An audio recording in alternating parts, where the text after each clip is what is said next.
सीता समारो जपितवामोहागम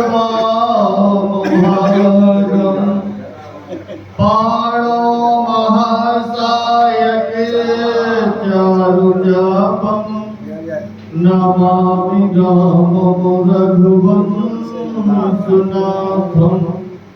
जिनकी सेवा भाव के ऋणी भये श्री राम उन महावीर बजरंग बली को बारंबार प्रणाम। सारे जग को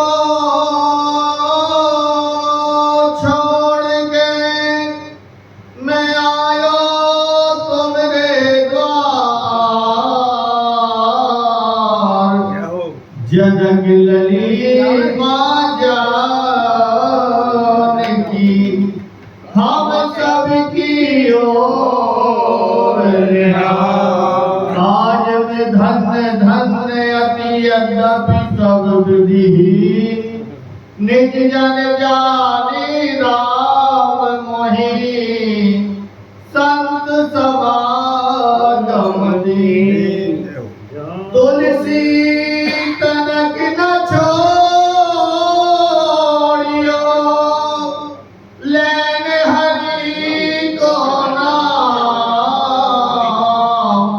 यहाँ मनुष्य मजूरी देत है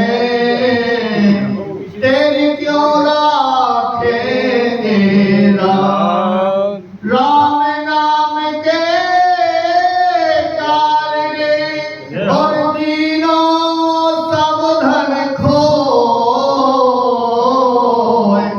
मूर्ख जाने लुट गयो वो दिन सो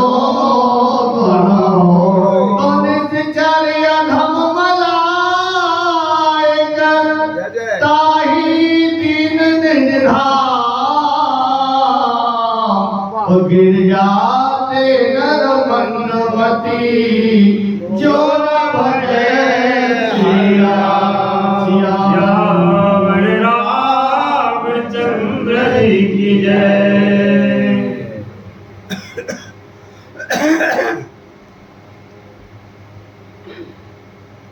श्री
भगवान श्री रघुनाथ जी की असीम कृपा, परमात्मा की असीम कृपा के कारण ही किसी ग्राम और किसी घर में और भगवान श्री रघुनाथ जी के चरित्रों का वर्णन करने और कहने का सौभाग्य प्राप्त हो पाता है। क्योंकि इस कलिकाल में भगवान के नाम, भगवान के संस्कृति की बड़ी कमी है। कमी क्या है?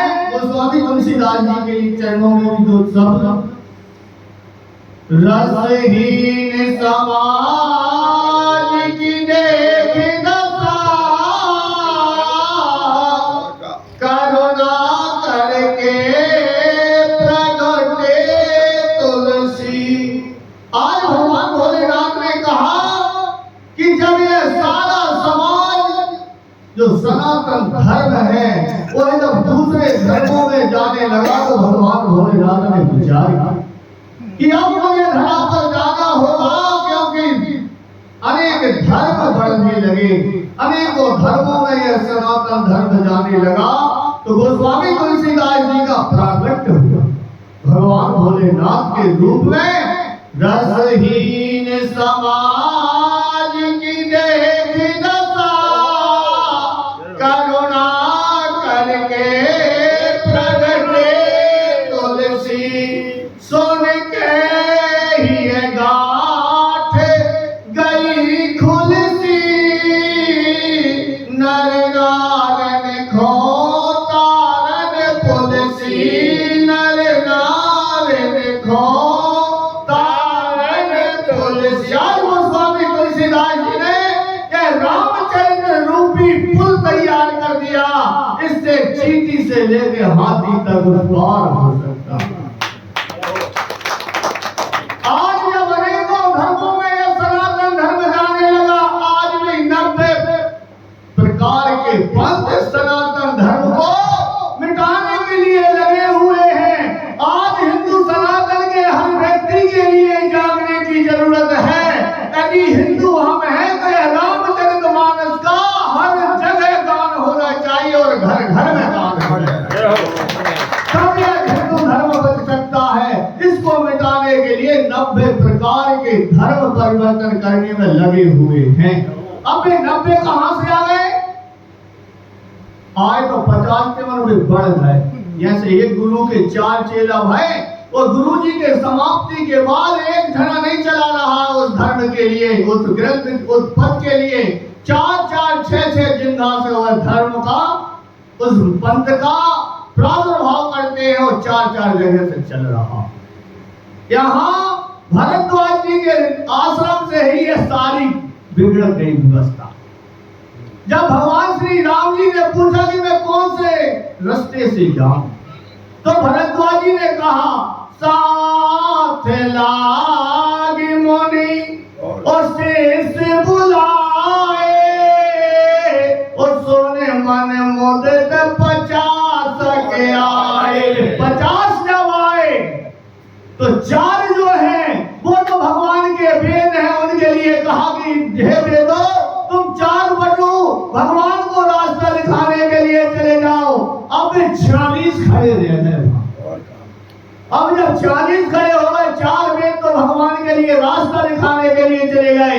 भगवान का मतलब है कि जो वेदों के द्वारा, वेदों की विधि के द्वारा जो मेरा स्मरण करेगा वह मेरे पास आ जाएगा, और जो विपरीत भजन करेगा, विधि और निषेध, वेदों में 2 गाने हैं, एक तो विधि और दूसरा निषेध। जिस प्रकार कोई व्यक्ति यज्ञ करता है तो उसमें 2 ही बात चलती, तीसरी बात नहीं चलती। एक विधि और एक निषेध, क्या होना चाहिए और क्या नहीं होना चाहिए। जो नहीं होना वाला है, परमात्मा की संतान तो सभी ही है, मगर जो वेद की बात माने वह ब्राह्मण, और जो वेद की बात न माने वो राक्षस, या जो वेद की बात माने वो मानव, और जो वेद की बात ना माने वो दानव। सिर्फ 2 ही बात है। यहाँ पर गोस्वामी तुलसीदास जी अब 40 खड़े रह गए, तो अभी लौट कर भरद्वाज जी के साथ पास नहीं जा रहे। वे कह रहे हैं अपन भी आ ही गए तो अपन भी अपनो मत चले, और उन्होंने वह मत चला लिए। वो मत चलाने के बाद आज इस प्रकार की स्थिति है कि हिंदू सनातन धर्म को बचाना बहुत कठिन है। इतने विरोधी पंथों के खड़े हो गए कि जब अच्छा रामचरितमानस में दत्ता ने ऐसी कौन सी बात अच्छी नहीं लिखी, और वे पंथों वालों में लिखी है। चाहे हिंदू हो, मुसलमान हो, सिख हो, ईसाई हो, बताइए आप सबसे पहले जो धर्म था वो सनातन धर्म था। सनातन धर्म आदि धर्म है। वास्तव में तो सनातन धर्म के अलावा कोई दूसरा धर्म है ही नहीं है जिन्हें हम मुसलमान मान। सनातन धर्म का नियम समझ लो, जो सूर्य के नीचे रहता है, ऊर्जा जो हवा लेता है, वो पृथ्वी पर आकाश नीचे, तो वह सनातन ही है। तो मुसलमान क्या सनातन नहीं है, वो समझ